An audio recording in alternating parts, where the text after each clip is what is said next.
say hi to the camera. Excuse the bird poop, but welcome back to my channel, guys. This here's Cowboy. He is 11-year-old AQHA registered quarter horse. In case you didn't know what AQHA meant, it's American Quarter Horse Association.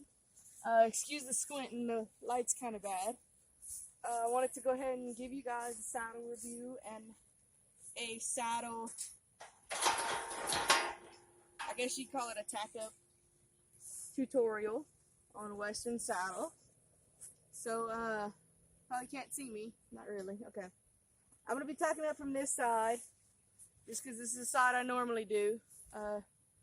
He's a pretty big boy, so he might move around a little bit, but we're going to take our time and let him deal. So yeah, he's a little bit saddle shy. He hasn't been tacked up a whole lot, so we're going to go ahead and tack him up and give him a little trot around the round pen.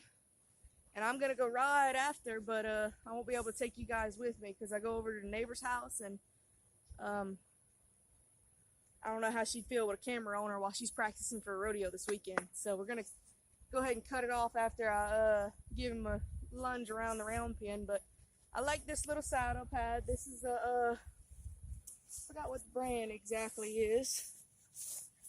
I was kind of hoping it would be written right here somewhere, but it's a fleece saddle pad. It's got the gap for the withers. So this hole right here goes over the withers. If anybody doesn't know what the withers are, that's this high point on the back.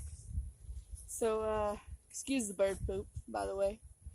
That's, probably said that already, but he is a little dirty, but he is getting a fully detailed bath after this also.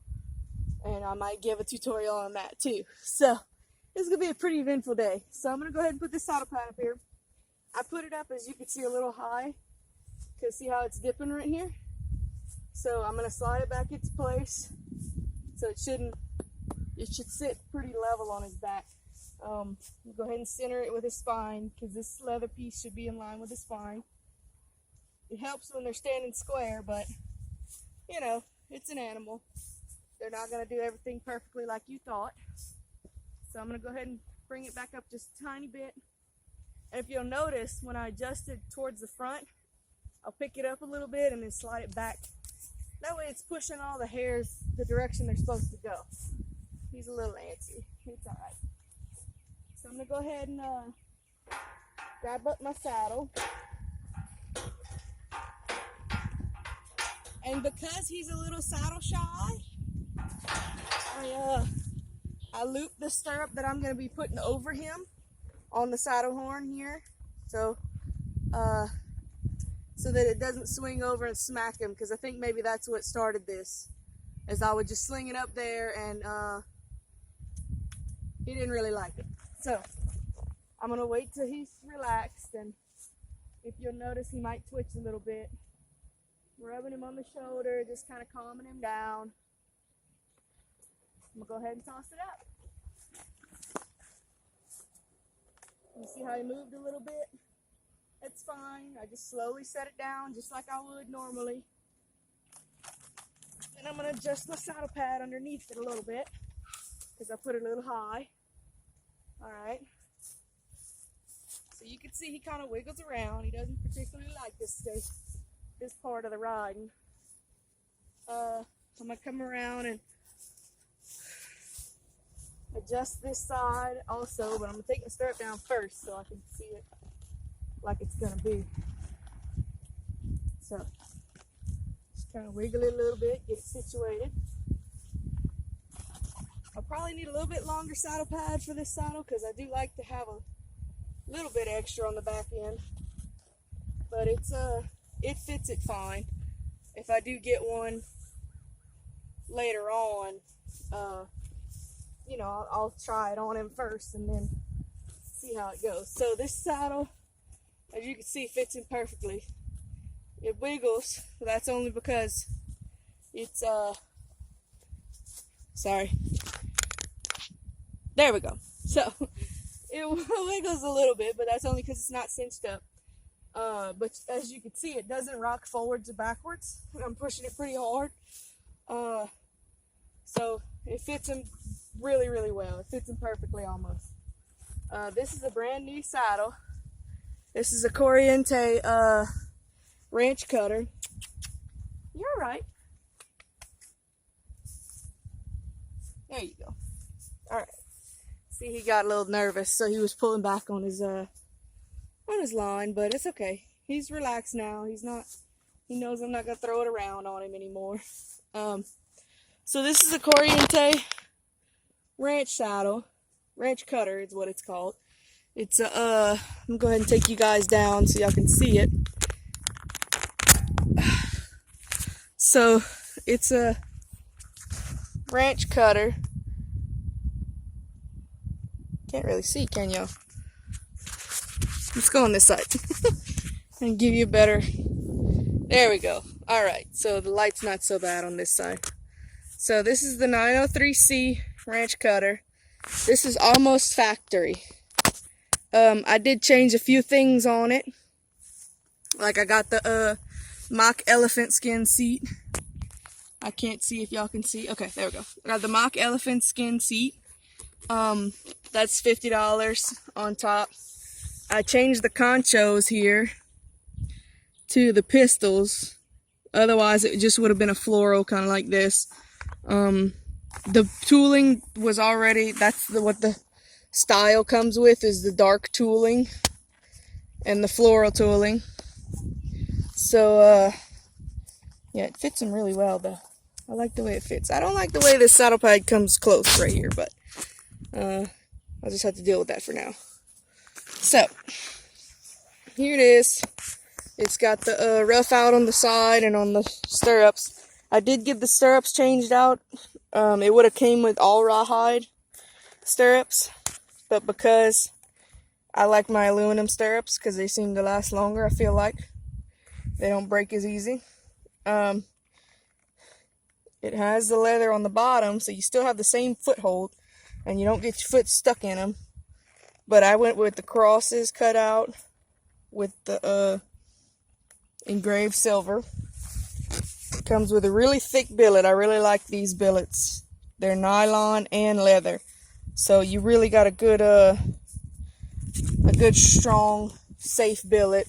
This one is only leather, but it's really thick. I'd say it's about a 1/4 inch thick. They're pretty good. So that's the saddle. It's really nice. It's really comfortable. Fits him really well. Now the only thing with I also changed this. This was just a plain leather rawhide. I mean, this is just plain leather Cheyenne roll, but I changed it to the rawhide. So because I like the bumps. When I'm carrying it, it's a smoother grab and everything. The conchos, I cannot see you guys. The conchos, where the straps go, they do have the pistols. They're kind of small. I don't know if you can see that. So the pistols are kind of small. They all come with the 4 strings. So the 4 long strings. If you don't like them very long, obviously you just cut them yourself. These come all the way down to the bottom of the belly. I don't know how well you can see that, but they come pretty far down. So I'm going to put you guys back up here on the little phone holder. Okay, so this is all on my phone. Doesn't have the best quality, but you know. So I'm going to go ahead and finish tacking him up. Finish adjusting this for the way I like it. Because I'm pretty particular about the way my saddle fits on the horse and the way it sits on him. So you'll probably see me adjusting this quite a bit before I actually cinch it down. Because I want him to be just as comfortable as me. There we go. So I'm going to adjust it quite a bit. Scoot it down, scoot it up, scoot it back. Just to where it's fitting both of us really well. Alright, so I'm going to go ahead and get my cinch.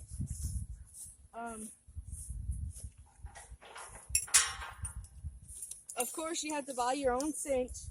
I buy the, usually I get the Professional's Choice, and definitely not sponsored, because if I were sponsored, I wouldn't be buying them.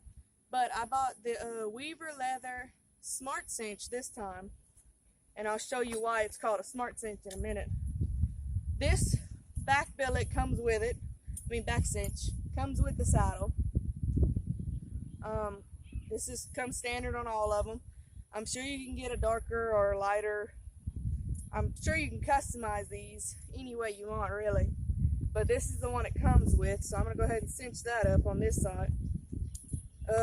It took a second for me to figure it out because I usually don't have a back cinch on him.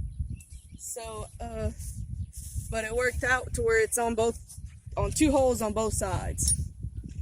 I should have went ahead and put that on over there, but you know, I'm talking, I'm not thinking. So, we'll go ahead and cinch this up on this side. Yeah, let your air out, thank you. So sometimes they'll hold their breath while you're doing that because they think they can keep you from finishing cinching it up. But it's a snug fit on him. He's a big dude. I don't know if you realize, I'm 5'7". This guy is pretty much eye level at the withers for me, so he's pretty big. This is what I was talking about, Smart Cinch.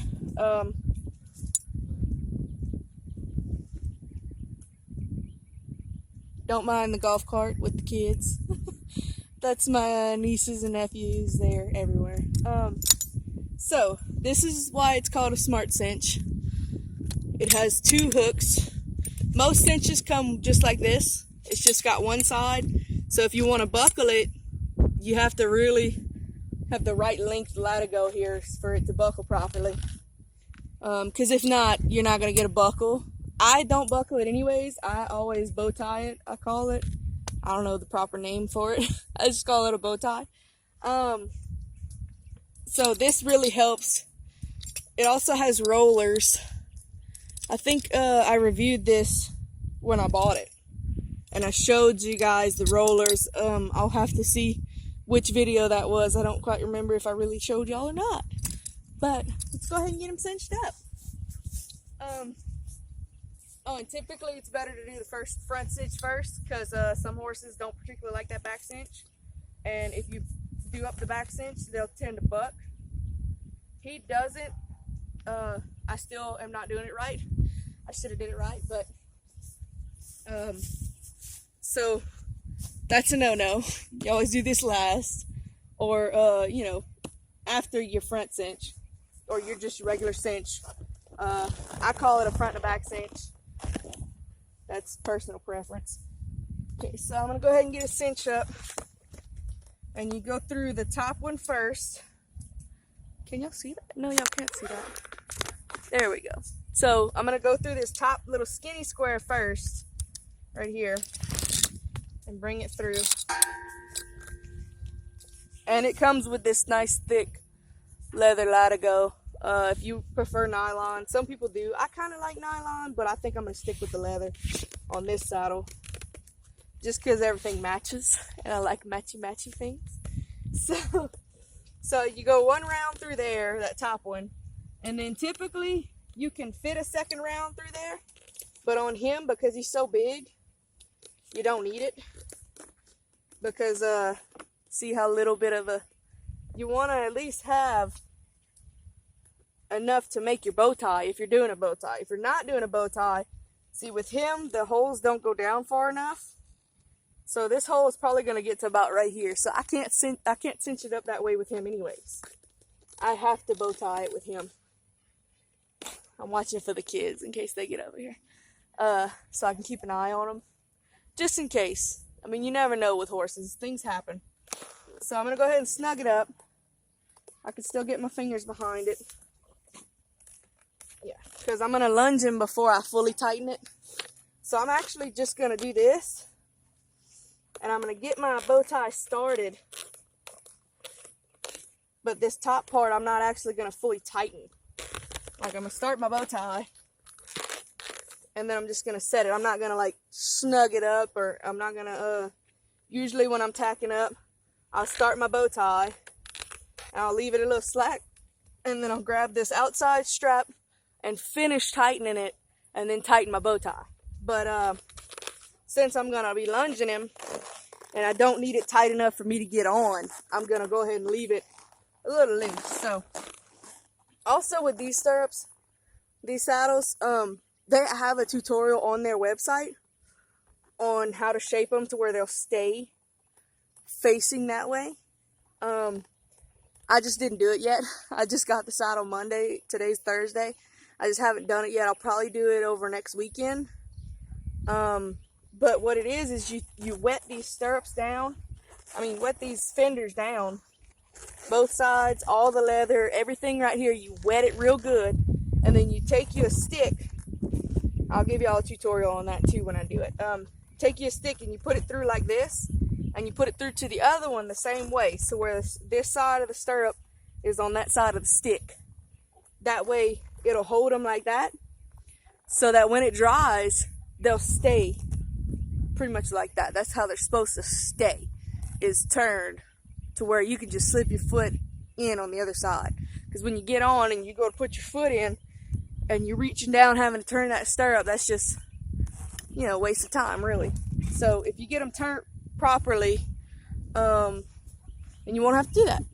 So I'm going to go ahead and turn you guys around, because I'm going to be going into the round pen in a second. So, so that y'all can watch that process.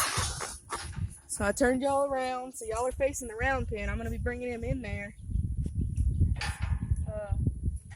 Y'all are actually hanging on the gate right now. So if you get motion sickness, you might want to hold off for a second. So this round pen is particularly small. I'd rather it be bigger. But for $70 a panel, sorry, he's like in your face. For $70 a panel, this is just gonna have to do for now. I guess y'all will be able to see pretty good. So I'm gonna leave the halter on him, but I'm gonna take my lead rope so that I can swing it at him. And no, I'm not gonna hurt him.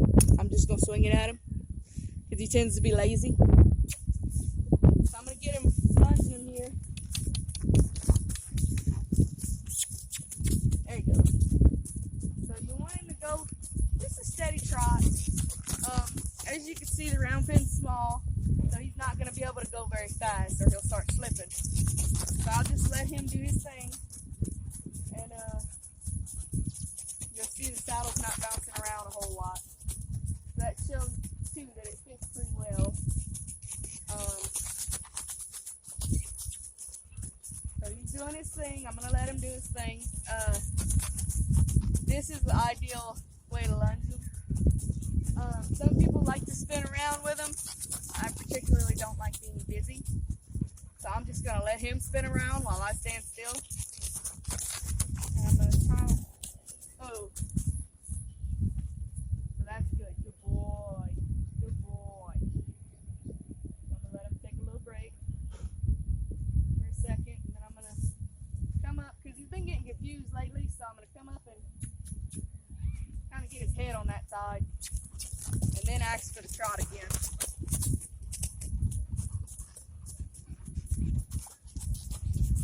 He probably looks a little off to you guys. He's looking a little off to you guys because he needs his trimming. His right foot is a tad bit longer than his left, so he might be picking it up a tad bit higher than usual. But we'll get that fixed. Fairy's coming out in a week or two. But I'll probably shave it up before the end. Good boy.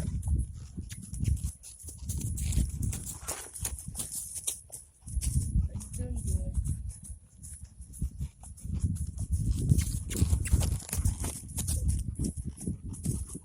Oh. Good boy. So the reason I duck to the side like that when I tell him to whoa up is because I'm pushing his hind end away from me. You never want a horse's hind end towards you, because then that just leads to a higher probability of getting kicked. He probably wouldn't, but why take the chance, you know? So that's the review, you guys. This is a Corriente saddle 903C style, this is pretty much what you're gonna get when you order that style. It's a really, really good quality saddle. It's really nice. It's got a very thick leather all over. Very comfortable seat, I find. Everybody has their own personal preference. I got the 17-inch just because I like a little extra room. I can ride in a 16, but I don't like my legs touching the front of the saddle the whole ride. You know, if I touch the front of the saddle, it's because I'm riding forward, not because I can't fit in my saddle. So, but that's about it. Hey, you working here? Come on. Well, fine then. So, but that's it. So I will see you guys in the next video. Bye.